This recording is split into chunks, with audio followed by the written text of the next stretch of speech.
and welcome to the 8th and final day of the 8th edition of the Sofia International Literary Festival. In very, very short time, we will have our next international meeting with the Israeli writer Eshkol Nevo, moderated by Antonia Apostolova, who we have already been with here. The conversation will be held in English, convenience, and Petrov and Yoana Stoyanova will help us with interpretation. This time you will be able to see them a little more frequently. I'd like to thank them for their help. And now I will leave you with Antonia Apostolova and Eshkol Nevo. Hello and welcome to everyone who is here now and everyone who will be watching this recording later. Thanks to the 8th edition of the Sofia International Literary Festival and the excellent organization, we'll be able to have this conversation despite the pandemic, even though we won't be able to have it the way we wished live, but still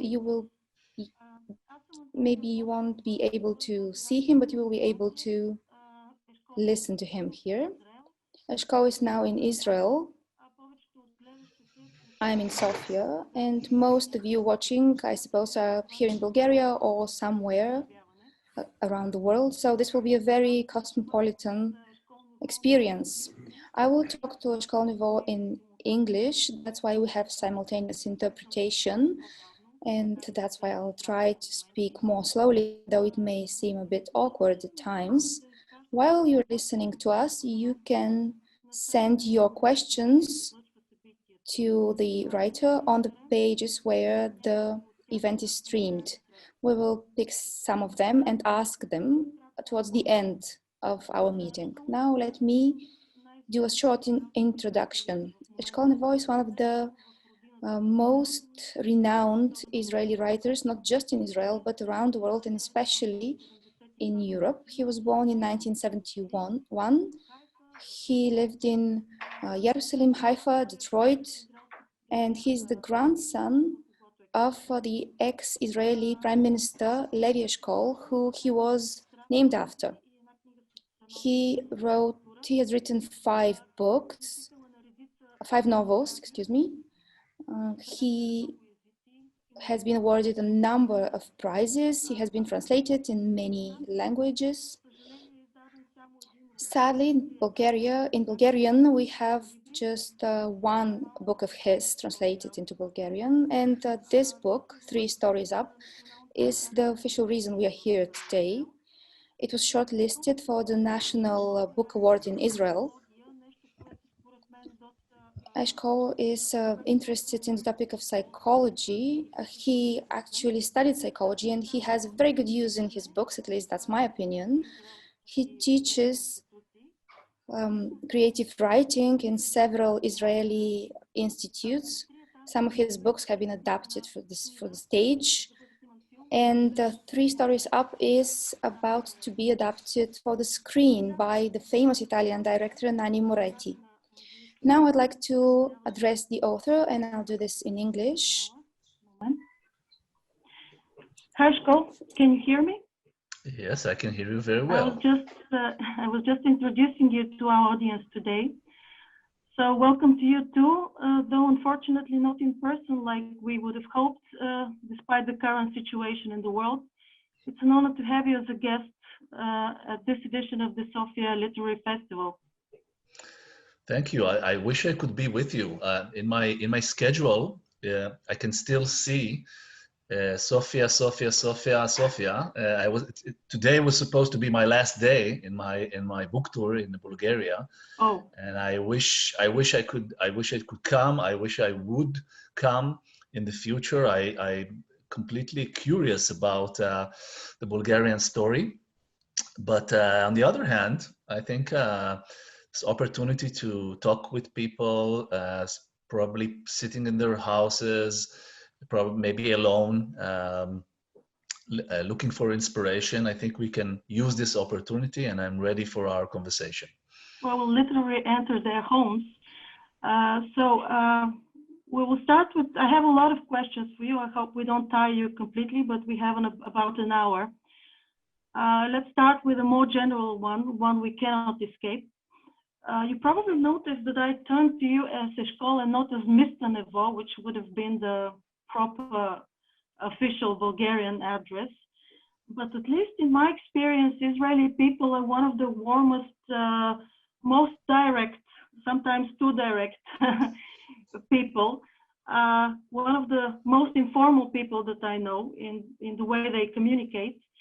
So in view of this, let me start by asking you, how do you think the average Israeli feels right now in a world where social distancing is imposed on him, where he has to wear a metaphorical one? What is your take on the corona situation in today's world, and what are your expectations about the near future? Well, first of all, it's a beautiful insight about Israelis. I suspect you know us better than I imagined.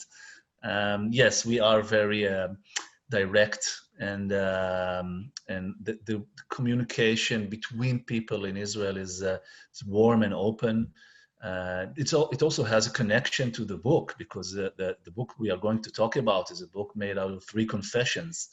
So people are confessing to each other, talking to each other on the public bus, on the train. This is life here, and I guess this is why I would never live in another place. It's a paradise for storytellers. All you have to do is open your ears, raise your head, look around. But you asked me about the pandemia, and I can talk for myself, can speak for myself. It's been tough. It's been tough. It's not the way we are used to live. Social distancing is not the Israeli thing. It's not the Israeli way of living, but still, I think we found ways. For instance, demonstrations are allowed, and we have a lot to demonstrate about in Israel. So every Saturday night for the last, I would say 4-5 months, we are demonstrating against our corrupt prime minister. So during this demonstration, everyone is with a mask. Yeah. So, but we are still communicating with the mask. We are shouting to each other from the distance. How are you doing? I'm okay. I'm spending too much time with my wife at the same house. Oh yes. So this is how it's going. Israelis are warm, but we also we find our creative ways of, bypassing the situation. Yeah. Okay, but in this sense, has the opportunity to stay more at home helped your writing or impeded it? Do you think that this physical and social limitations actually boost up the imagination, or is it vice versa? They limit our experience of the world and thus make us less able to create? I can identify with you 2 of the descriptions you just gave. I think at the first 2 or 3 months, the first lockdown in Israel for me was it was a boost of creativity, because I stopped book touring. I was supposed to book tour in Europe for at least 4 or 5 times. So I stopped book touring and I stopped giving lectures and performing. And I had a lot of time. I had more time to concentrate and write. And I finished a new novel in Hebrew and a new children's book. And all of this happened during the first, I would say, couple of months of the corona. But later on, when we got into the second lockdown, it became tougher. I felt, and I'm still feeling, I lack social interaction. I lack culture, music, theater. So for the long run, it's not the way to live. We just got the vaccine a couple of days ago here. We're still waiting for approval. That's what it's in Israel, but nobody has still got it. We're still waiting for government approval. So you can see the light at the end of the tunnel. But no, it's not. It's like living on a diet. It's like life on a diet. You have to settle for less. less social interaction, less traveling. I love traveling. So not traveling for a year at the beginning, it gave me a lot of peace of mind. But now I would love to travel again. I miss traveling. I miss story hunting, meeting new people and asking them questions like you are asking me. By the way, another guest at the festival, Esther Gerritsen, it's a Dutch writer, said that she thinks that the moment the vaccine is invented and we get it, we will forget all about our newly found wisdom about the situation. Would you agree? Yes or no? I don't know. Everything again will be taken for granted. I don't know. I don't know. I don't know. I think we gained perspective the same way that when I travel outside of Israel with my books, I always get a new perspective on my own country, on the Israeli story. When I meet people living abroad, whether they are Israelis, Jews, or just people I meet, readers. So I think we got a perspective. How it will influence our thoughts, in what way, to what extent, I still don't know. But I don't think we will forget it easily. I can see, I have 3 daughters, so I can see the effect on them of not going to school, of having social interactions only via computer and telephone. I don't think they will forget this. I don't think they will ever take for granted the opportunity to party, to hug, to go on hikes. I see how they miss it, and I don't think they will forget it so quickly. One final question on this topic. In one of your other interviews, you say that you always prefer to explore something which is completely new. Can you see the pandemic world, today's situation, as the setting of one of your future novels? Well, it already started, or was a starting point for a couple of short stories. Oh. One of them, actually, it was written before I was in. It's a strange story. I was in Panama. I was book touring in Panama. I had a book published in Spanish, and I was in Panama, and I was snorkeling with a group of friends, and one of them got out of the water, and she said, "Look, I have yellow fingers," and it was 2018, and we laughed about her. We said maybe it's the yellow fingers plague. And so I wrote a story about a plague of yellow fingers that is contagious through empathy. It's a plague of empathy. And I wrote it 2 years ago, 2.5 years ago, and then it was published during the first lockdown, and suddenly it was completely relevant. Yeah. And also I wrote a short story about the situation that we are now in, this Zoom conference. So just imagine a Zoom. Do you know what's a Shiva? Like the Israeli mourning? Yeah. It's like we mourn for 7 days. And during the first lockdown, we were not allowed to mourn together. So people did Shiva, or the 7 days mourning, via Zoom. Oh my God. So I thought this could be an amazing starting point for a story, because it's extremely emotionally loaded. And what happens if suddenly during this Shiva on Zoom, I recognize someone who was, she was the ex-lover of the main character, but now he sees her on Zoom, or she sees him. And how do you behave on Zoom when you see someone that you have an unfinished business with him? So yeah, it can spark stories, and maybe in the future a novel. I don't know. Yeah, you have 5 novels. Unfortunately, we have access just to one of them for now. We'll talk about it in detail just in a while, but let me ask you first, is there a common motive, like a recurring theme in all of your works, recognizable to you? Well, maybe I should leave this for researchers I think my novels tend to be democratic, and it's something I enjoy doing, and I'm even sometimes driven to do it by my own characters. I always, when I start with just one point of view, I feel the need to give another point of view. How can this story be told by someone who thinks differently? Even when we're talking about three floors, what's the name in Bulgarian, by the way? Can you teach me the name? Три етажа.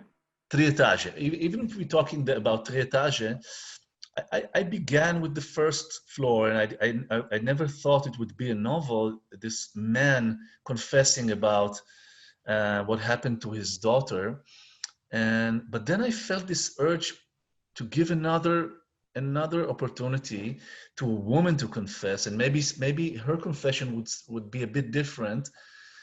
And then I felt the urge to give the third confession. So almost always, not always, but almost always, I feel as a writer tempted to give more perspectives, and then the reader could choose who does he believe to, what does he think about the situation. Mm-hmm. So let's concentrate now on the novel, maybe for those who haven't yet read it, to say that in this novel you tell three stories are told by three different characters who occupy the 3 floors of a communal building. And it also becomes clear that this reflects the Freudian structure of the psyche, which consists of the id, the ego, and the superego. And this is your main extended metaphor in the novel, which mirrors the actions and the experiences of all the characters. Tell us first, how did you come up with this structure, and especially how the separate levels of the psyche are recognizable in each of the characters' actions? And also an afterthought, why did you decide to reveal this metaphor to the reader? Did you not trust him that he will find it out himself? First of all, I have to confess, I'm a son of two psychologists. So if you would imagine the living room in our house in Haifa, it was full with Freudian, with all of Freud's books, writings, thoughts.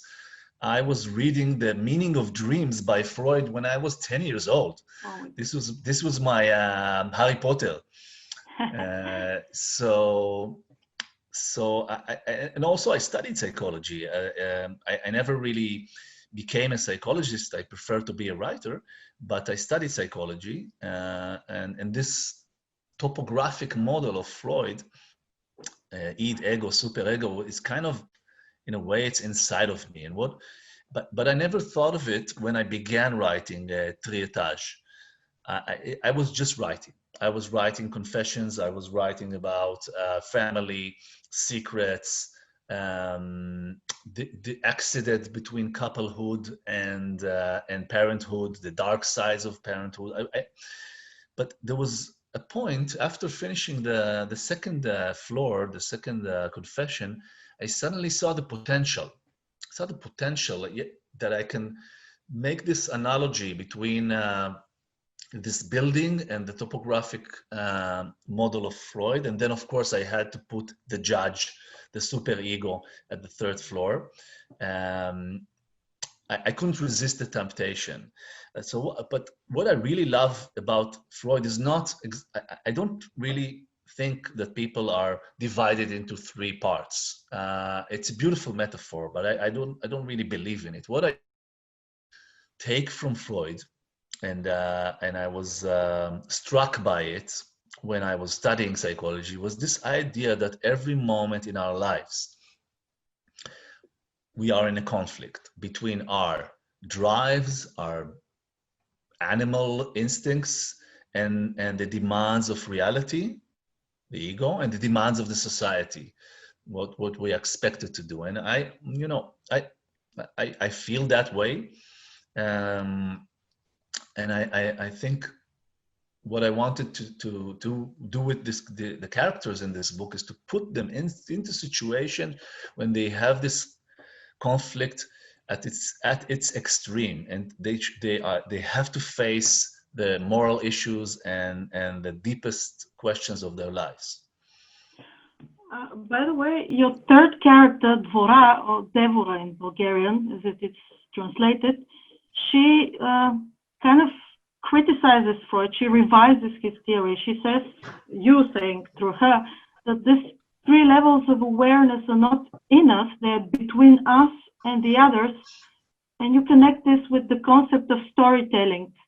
Can you elaborate on this a little bit? Yeah, she said it's one of the, you chose one of the most important paragraphs in the book. It's right in the end, because at the same time I got inspiration from Freud, but I do have an argument with him, and not only me. Modern psychology has an argument with him, and when you read him, you see that he is completely, I would say, ignoring the idea of relationship and their effect on lives and on our lives, and how important is it to have someone to interact with. And this is how I perceive life. This is the way I live. So yes, in the end, this is what Devora has to say, that there's no story if there's no one to tell the story to. We have to have a close someone in order for the story to exist. Of course, it connects with your first question about social distancing. How can we have stories if we're not close to each other? In what way can we tell a story? Yes, the nature of all these three narratives is very confessional. Well, probably not in a Christian church way, but more of like a patient on the shrink's couch way. The three characters speak to someone. We have a distant acquaintance, we have a best friend, and we have a dead husband. So from what I understand, I unfortunately haven't read your other novels, but I've already ordered them in English. This dialogue form of telling the story is something typical for your writing. Yes or no? And if yes, why do you prefer it as a constructive principle of storytelling? But most importantly, aren't you in a way thus putting the reader in the position of those silent characters? Aren't you giving him the role of some kind of a moral judge who has to hear the story, to react to it, to pass a judgment, and maybe to accept? Is that a challenge for the reader too? Beautiful question. I'll start with the church, with the confession cell. I envy sometimes, I see these scenes on movies. The main character has a secret and she can't stand it anymore, and she goes to the church, and then she enters the confession cell. Sometimes the priest is not even there, and sometimes he's not even listening. But Christians have this opportunity, and we Jews, we don't. And just to add to make it even tougher, it's not enough to confess in Judaism. Confession is just the beginning. You have to mend. You have to make a tikkun. Just who cares if you are confessing? You should change your ways. So, in one of the scenes of the book, the Hani from the second floor, she goes to a church. She wants to go to a church because she needs to confess to somebody. But the church has been run down and replaced by a business building, and it's not, and she can't. So she has to write a letter to her friend. And you asked about morality. I think I think I will connect it to religion, because I think I'm not religious. I'm a secular Jew. And sometimes I feel that for me, as a reader and also as a writer, literature and storytelling is playing ground where I can check and investigate moral questions. And of course, the reader is invited to join and judge for himself. Is Arnon from the first floor an obsessive man, maybe on the verge of not exactly sane? Or is he a hero? You know, I had a reading of this book in Italy, and there was two moderators. There was a female moderator and a male moderator. And they both analyzed the way Arnon is behaving after he suspects that his daughter has been molested by one of the neighbors during a babysitting session. Now, the female moderator, it was in Milano, she said, this Arnon guy is obsessive, he's crazy, he is aggressive, he's so aggressive that he is even more aggressive than the Italian macho. And then she finished describing him, and then the male moderator said, wait a minute, what are you talking about? This guy is a fucking hero. He behaves like a man should behave when he thinks that his daughter has been molested or attacked, or every father would do it. If I would do it if I was in his place. So, and I thought, I was sitting in the middle. They wanted me to judge. And I thought, no, I'm not going to judge, because this is exactly what I want to happen. I want people to think for themselves, to judge for themselves, to ask themselves the question, what would I have done instead of the character? This is the most fascinating moments of literature. Well, I have to sympathize with the lady, because I also think she's exactly instinct and libido driven, as is proper for the id section of the psyche. Anyway, we're talking a lot about talking, and do you believe really that simply talking and talking and talking about a problem can eventually always provide a resolution? And I mean this not just on a personal level, also on a political level and social. Wow, Antonia, what a question. I'll divide it to two parts. On a personal level, and I think it is reflected in a way in the book. I think, let's start from the book. These are confessions, but so when we say confessions, we assume that this is the truth. But I think in this book it's more complicated. Maybe it's a story, maybe it's a manipulative story, maybe it's a campaign. It's on the verge of a political campaign, because every confessor wants to get something out of the person he is confessing to. Arnon wants a happy end. Hani wants to be forgiven. Devora wants to settle an unfinished business with her husband. So maybe it's not exactly a confession. Maybe it's storytelling.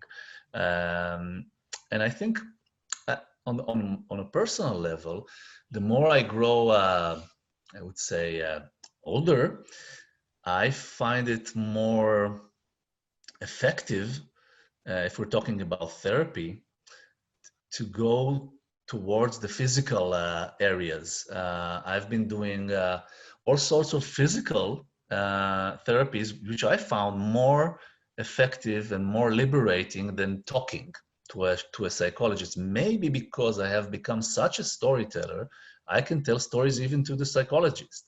So, so on the personal level, yes, I think there is a limitation to storytelling and words, but what else, you know, on the political level, what else do we have? We are raising our flags, we are writing articles, words are my tool. What else do I have? Of course I can fight the police, and we do that, but I think in the end, if you want to convince politically, it goes through words. This all relates to one of my later questions that I had for you. I'll ask it now. Do you trust your characters? Are you there at all to trust them or not? it's an amazing question. Do I trust them?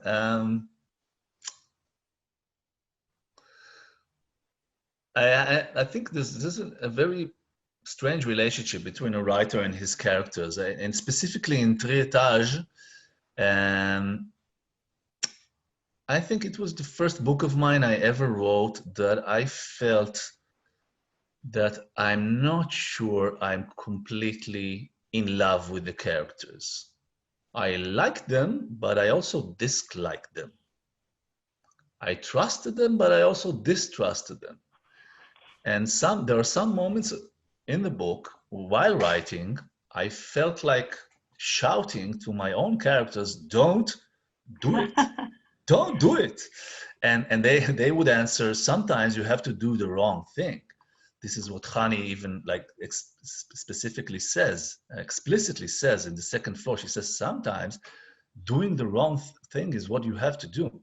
So it was, in that sense, it was a revelation for me as a writer. Usually in the novels I've written before, I had the tendency to fall in love with my characters, to be completely, to empathize with them completely, to understand them completely, to think that they have their own beauty inside of them. And with this book, it was a bit different. And because of that, I felt that I'm doing something new. It's fresh.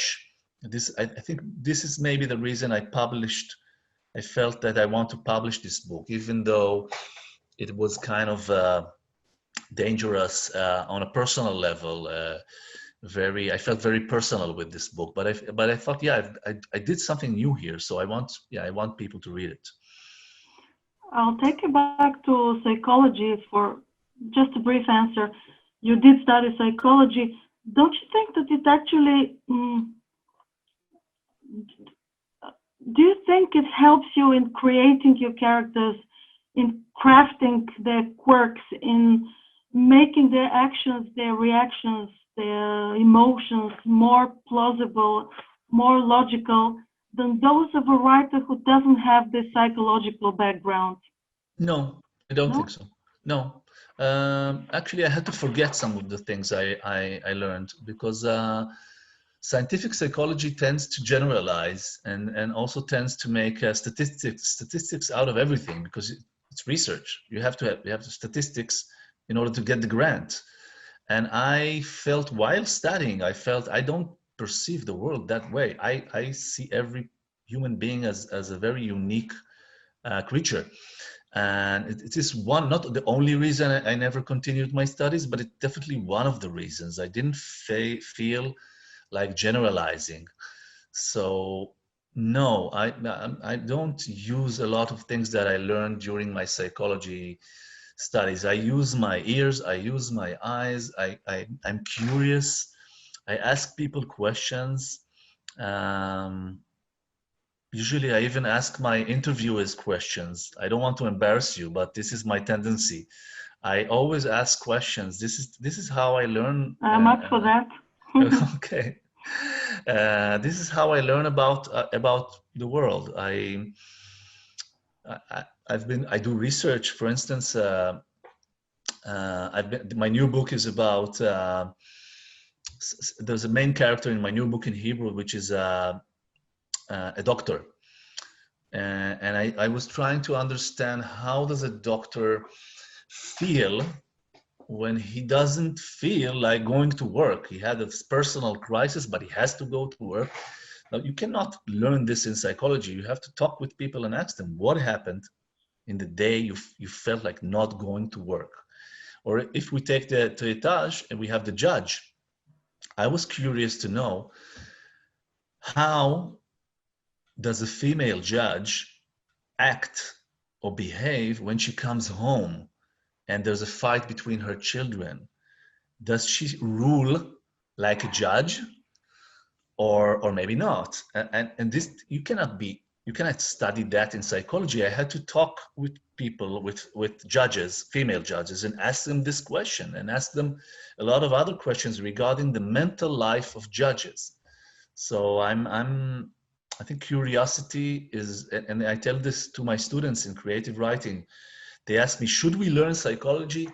they asked me, should we learn literature? And I said, no, just, it's read. You can't write without reading. And the most important thing, be a curious person, be open. Open your eyes, open your ears, and travel. Okay, you're open. You like asking questions, but you didn't choose a career in therapy. Can't you really see yourself as a real shrink and not just a literary one? No. No? What is your, by the way, what is your profession? Like your real profession? Oh my God!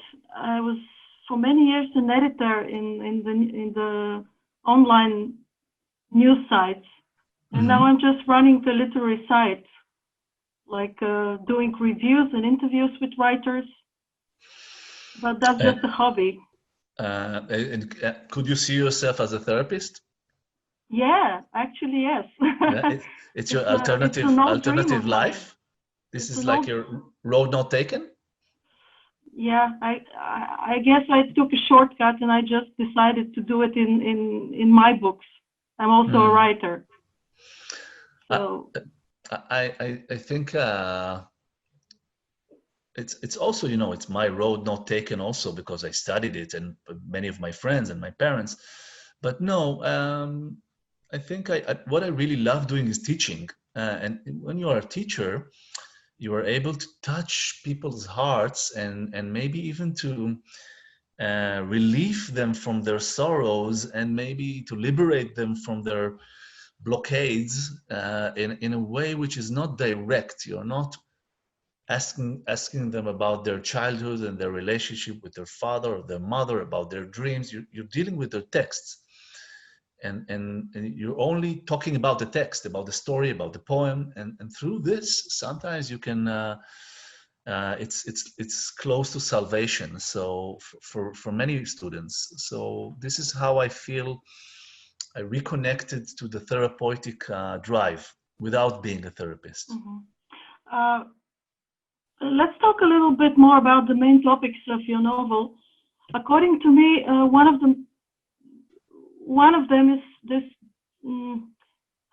this dark hidden side of parenthood. Yet in Israeli society, at least from what I know, parenthood is like a sacred taboo. Everything is about children. Families are huge compared to the average European one. Am I right to read your book as something of a challenge to this cultural taboo? What's wrong with all your characters in relation to their children?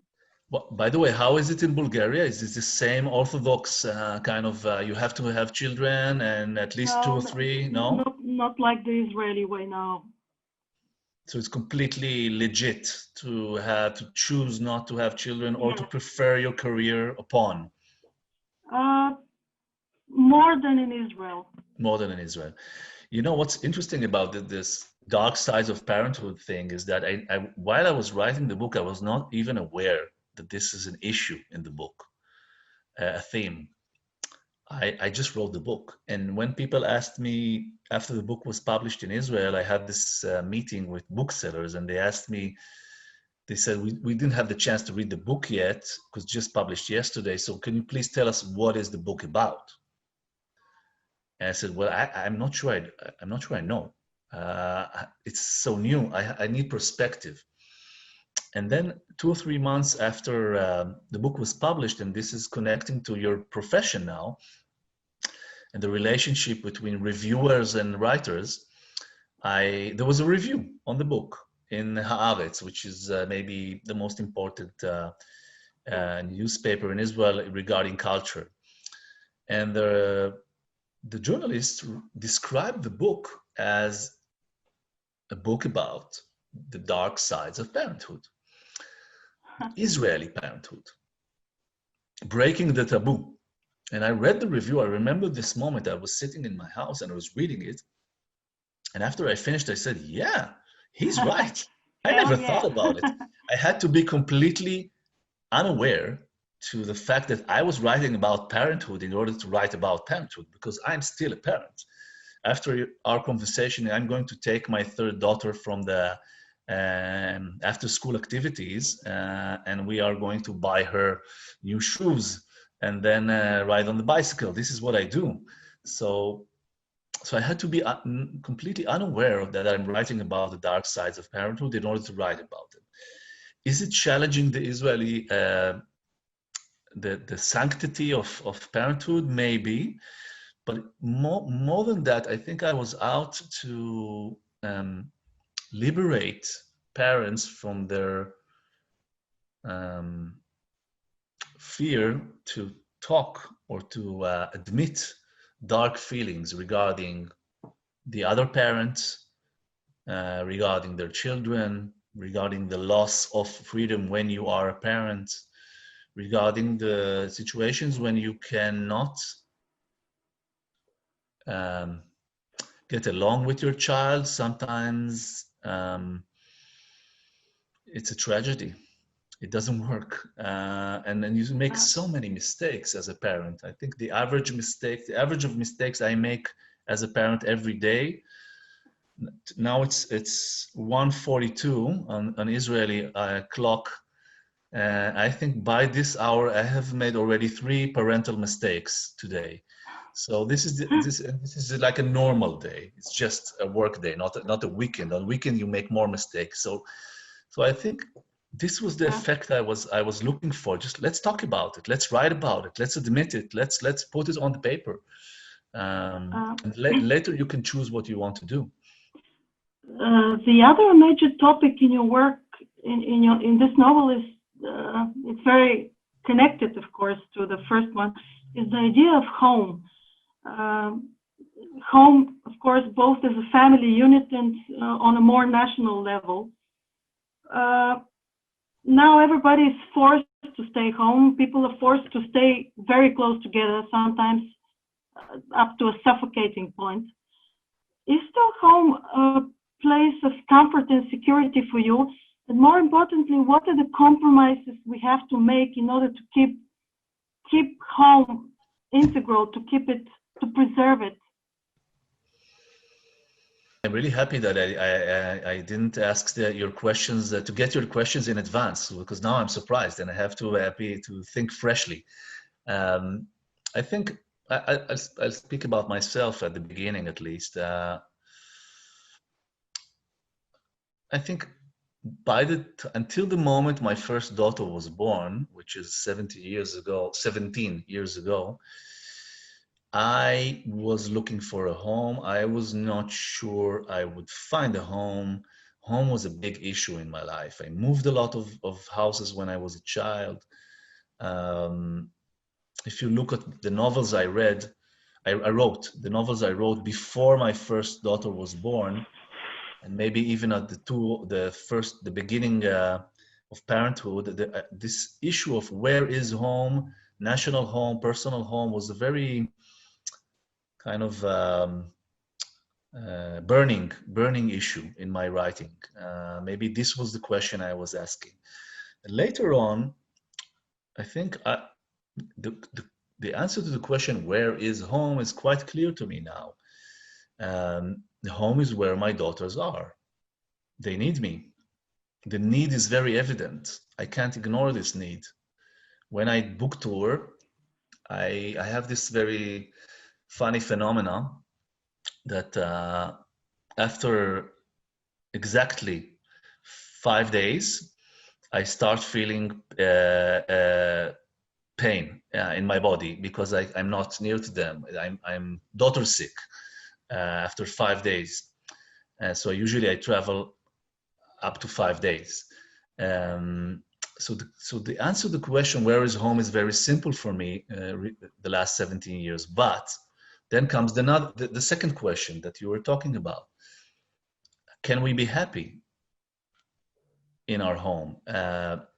How can we settle personal needs and parenthood needs? How can we settle drives with expectations? How can we, as you said, what kind of compromises should we make, and what kind of compromises are too much?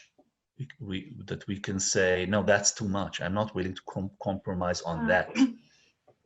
And if you look at the three stories in the book, the three confessions, they're all in one way or the other dealing with it. Arnon is hiding something from his wife in order to protect his daughter.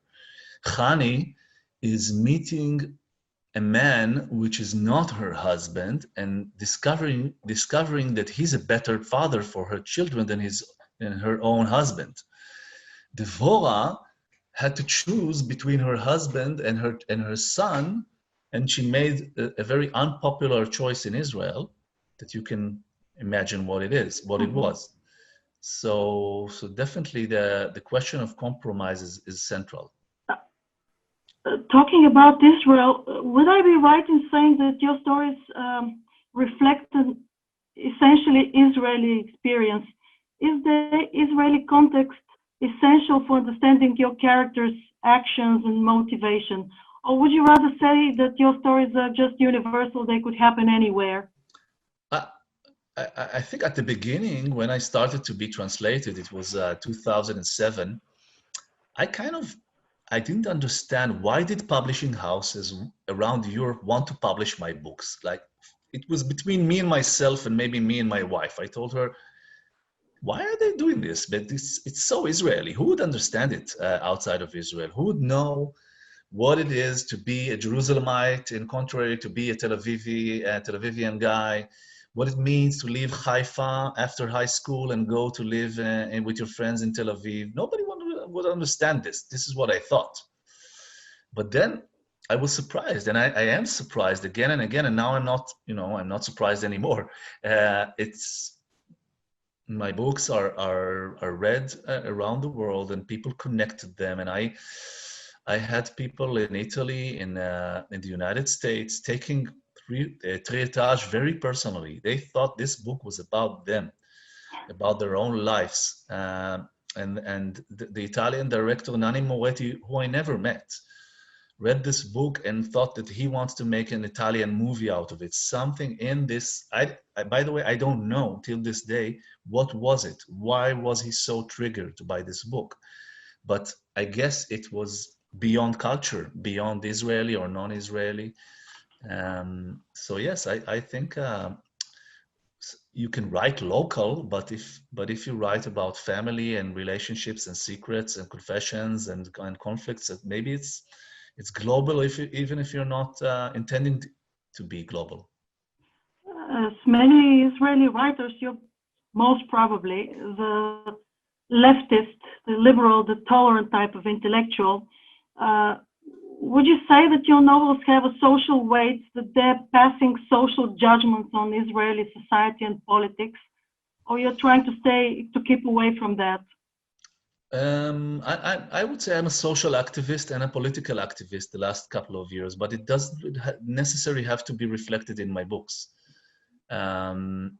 Specifically in Triétage, there's a description of social demonstrations we had in Israel in 2011. And I think what I was trying to portray was that even though these demonstrations are considered, on a practical level, they are considered a failure, we did not achieve what we wanted to achieve. We did not achieve social justice, and we still have the same prime minister for decades. But people that took part in these demonstrations, that really gave themselves into this process and were willing to sacrifice and be there, profited in a very deep way. It changed their lives. It changed my life, the demonstrations of 2011, and it changes Devorah's life.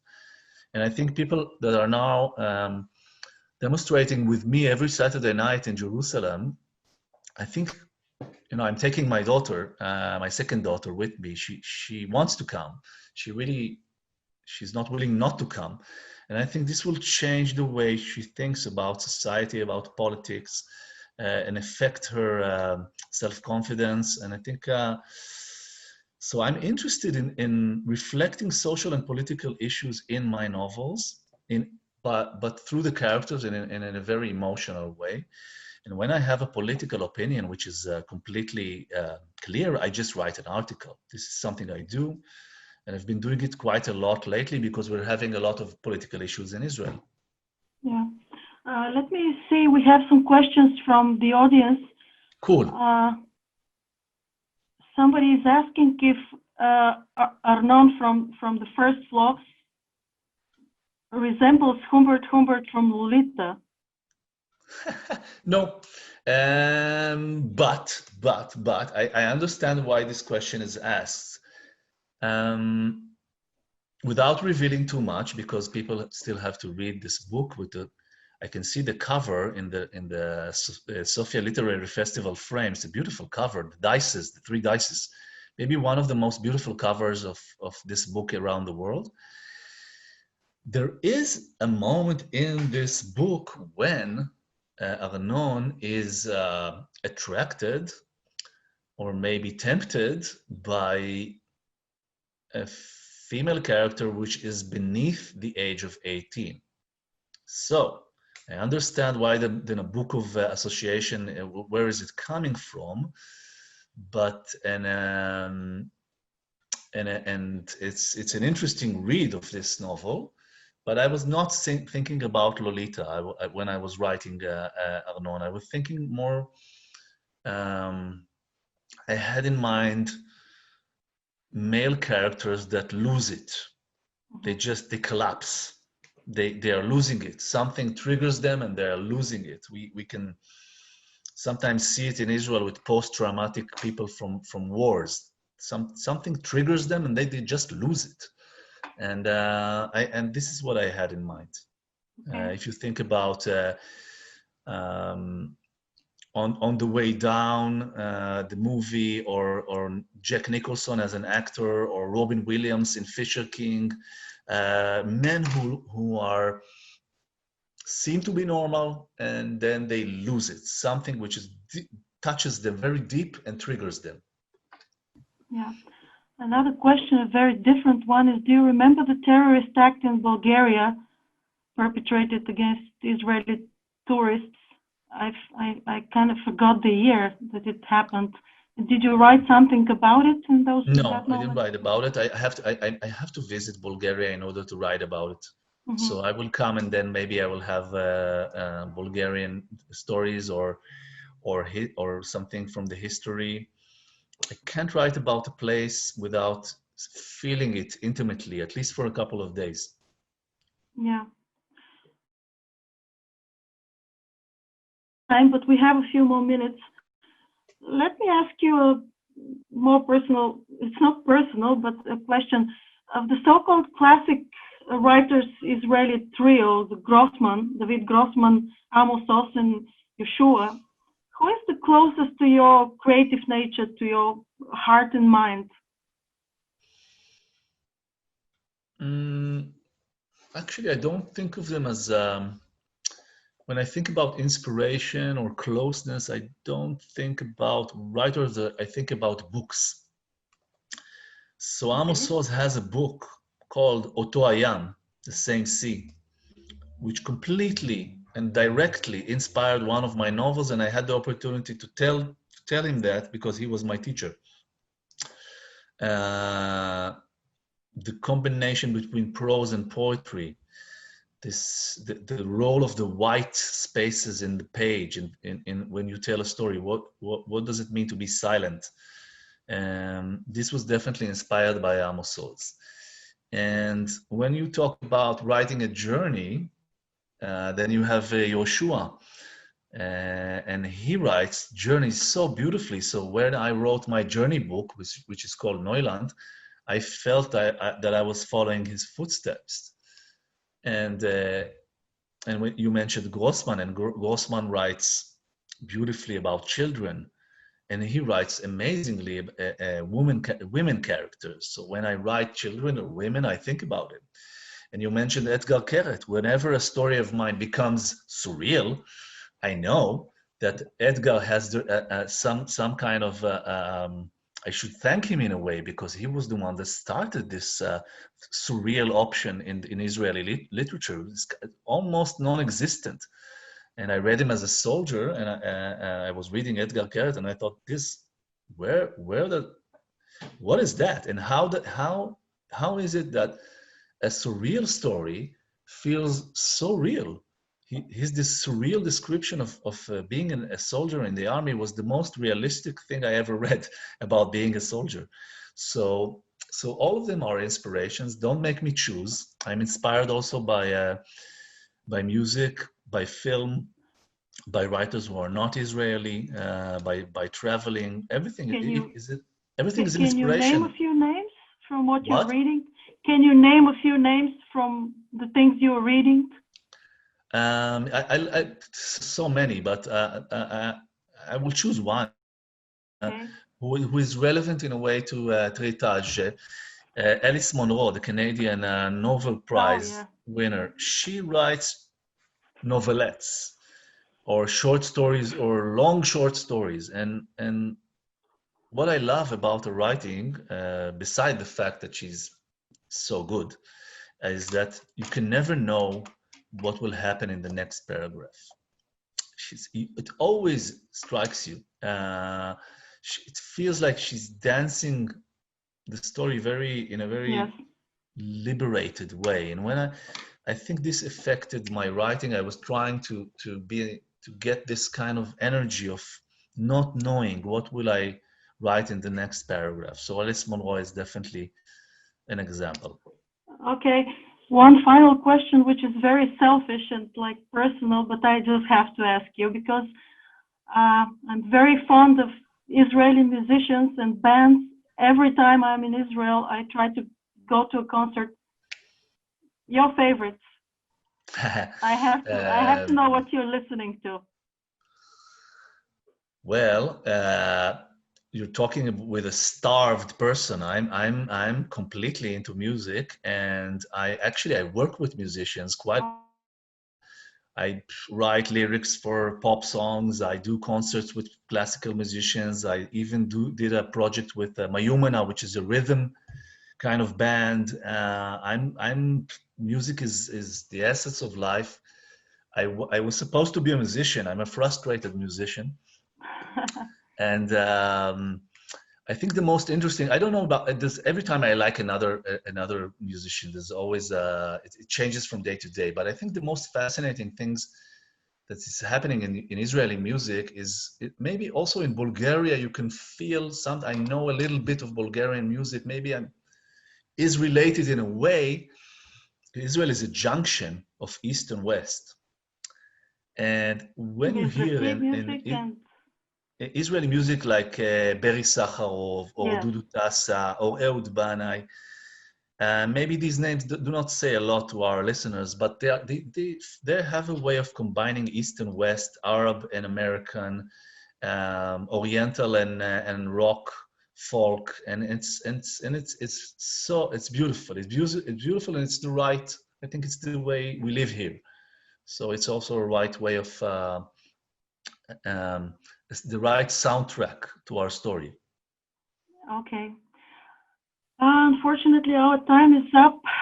Eshkol, thank you very much for this most pleasant and most informative conversation. I wish we could have continued it longer, but it's just not possible this time. I hope I didn't exhaust you completely. So no, I wanted to say that I said everything is an inspiration, and your questions were very inspiring. And I don't know if you know, but my next book in Hebrew that maybe will be published in Bulgaria called The Last Interview. So when I hear a good question, and your questions were brilliant, I feel like putting them in the book. So maybe you'll find one of your questions in the Bulgarian version. Thank you so much. I can't read another book from you in Bulgarian, and hope to meet you this time in person. Thank you. How do you say thank you in Bulgarian? Благодаря. What? You can say merci. Merci. Okay. Merci. Okay. תודה רבה. It was a real honor. Merci. Ciao. Ciao. Slowly and clearly, we will sing thank you to Eshkol Nevo and to Antonia. It was a wonderful conversation indeed.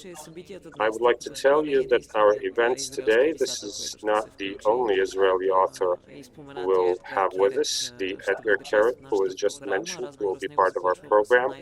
And the interview with him will be at 6 p.m. Both conversations are with the support of the Israeli embassy, and I would like to read the comment by the Israeli ambassador to Sofia, Yoana. I'll read it in English because our interpreters will interpret better. I'd like to thank the organizers of the Sofia International Literary Festival for their hard work and for their endeavors to produce, despite the hardships, such a successful event. The Embassy of Israel in Bulgaria is proud to be associated with today's event. Promoting Israeli culture in general and Israeli literature in particular is definitely one of the most pleasant tasks of an Israeli diplomat. Israel is really blessed to have such an abundance of talented and gifted writers. Eshkol Nevo is one of Israel's most acclaimed and most prolific contemporary writers. His book, 3 Floors Up, which he has presented today, has been translated into Bulgarian on the occasion of an important milestone, 30 years to the renewal of diplomatic relations between Bulgaria and Israel. We hope that next year we'll be able to host Eshkol Nevo in person here in Sofia. Thank you. We would also be very happy to have Eshkol Nevo here with us next year, and we'll be very happy if you, our audience, can be with us live next year. But virtually, you can join us again in about 20 minutes. And 2:30 p.m. Our next conversation will be part of a series dedicated to the future, a bit more poetic than the previous one. We'll have Sveta Sofronieva, just a second, and Jeffrey Young. Very interesting author, edited by Sveta Sofronieva. We begin at 2:30 p.m.